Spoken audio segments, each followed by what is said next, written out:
ՀՀԿ գործադիր մարմնի նիստից հետո լրագրողների հետ ճեպազրույցում ազգային ժողովի փոխնախագահ Հերմինե Նաղդալյանը հայտնեց կուսակցության մոտեցումը։ Ոստիկանության բարեկապահակային ծառայության գնդի գրավումից հետո ստեղծված վիճակում պետք է գտնել խաղաղ հանգուցալուծում, ինչի համար էլ ընթանում են բանակցային գործընթացներ։ Իշխանության մոտեցումը Հայաստանի Հանրապետության նախագահի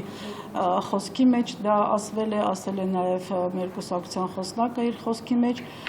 մեր մոտեցումը եղել է եւ մնում է այն, որ հայը հայի վրա չպիտի կրակի եւ նոր արյունահեղություն եւ նոր զոհեր մենք չպիտի ունենանք, իրավիճակին պիտի գտնենք խաղաղ հանգուցալուծում։ ԱԺ փոխնախագահը մտահոգություն հայտնեց բժիշկների պատանդարության հարցով, շեշտելով, որ այդ արարքը անընդունելի է։ Անազատության մեջ են բժիշկներ, այսինքն աշխարհի ամենամարդասիրական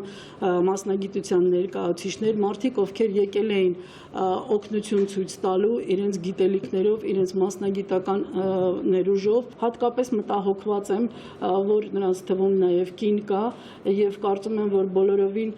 վայել չէ, այսպես ասեմ, հայ մարդկանց պատանդ պահել ուրեմն այլ հայ մարդու, հատկապես կնոջ,